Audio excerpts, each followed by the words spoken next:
Jika disebut nama Kurnia Meiga, pastinya para penyokong bola sepak Indonesia cukup mengenali individu tersebut yang pernah tampil begitu hebat di pentas antarabangsa bersama Sang Garuda selaku penjaga gol.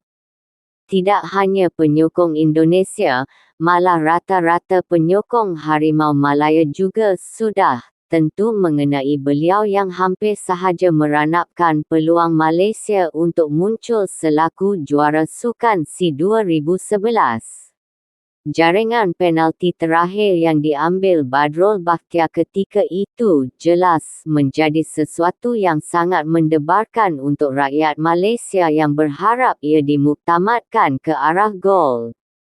Sepakan diambil bekas pemain Kedah Darul Aman, Kedah, ketika itu sebenarnya berjaya ditampan sedikit oleh Meiga sebelum bola itu terus meluru ke dalam gawang Indonesia untuk memberi pingat emas buat pasukan kebangsaan.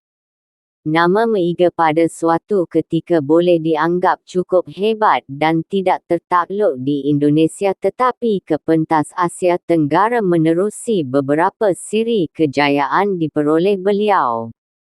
Antara kejayaan individu diraih bekas pemain Sang Garuda ini ialah pemain terbaik dalam saingan Liga Indonesia pada musim 2009-2010, penjaga gol terbaik saingan AFF 2016, kesebelasan terbaik AFF 2016, serta kesebelasan terbaik Asia Tenggara 2017. Walaupun begitu, langit tidak sentiasa cerah buat Meiga dan memetik kepada 2 daripada 5 perkara iaitu sihat sebelum sakit serta kaya sebelum miskin. Itulah yang sedang dihadapi oleh beliau. Meiga kini sudah tidak aktif di atas padang selaku pemain bola sepak, selepas beliau menderita penyakit di bahagian mata yang disebut sebagai papilledema sejak 2017. Kesan daripada sakit itu, Meiga kini menumpukan kepada perniagaan kerepek sahaja dan memasarkannya menerusi media sosial dengan diberi jenama 1KM yang merupakan gelaran beliau ketika aktif suatu ketika di atas padang. Suatu ketika, para penyokong pernah mempersoalkan mengapa Meiga tidak lagi kelihatan dalam industri bola sepak dan berdiam diri untuk memberi penjelasan sebenar tatkala prestasi beliau sedang memuncak.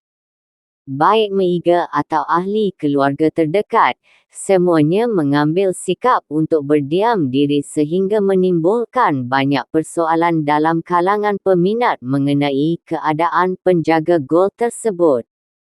Laporan terkini daripada CNN Indonesia, Meiga masih lagi belum sembuh daripada penyakit dihidapinya serta masih perlu membuat rawatan susulan di hospital mengenai keadaan semasa beliau.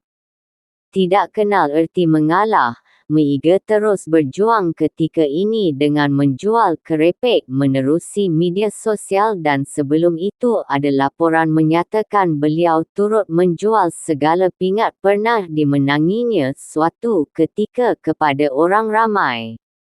Walaupun begitu, Persatuan Sepak Bola Seluruh Indonesia, PSSI, juga tidak berdiam diri dengan Ketua Umum, Ketum, mereka iaitu Erick Thohir dilaporkan hadir memberi bantuan sejak tahun lalu untuk meringankan beban Meiga.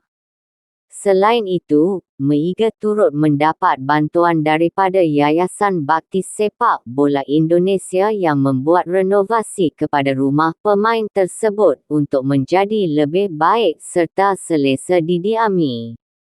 Sepanjang karya beliau selaku pemain bola sepak, Meiga pernah mewakili Arema dan memulakan karya di peringkat pembangunan bersama Diklat Ragunan serta Persijap Jepara.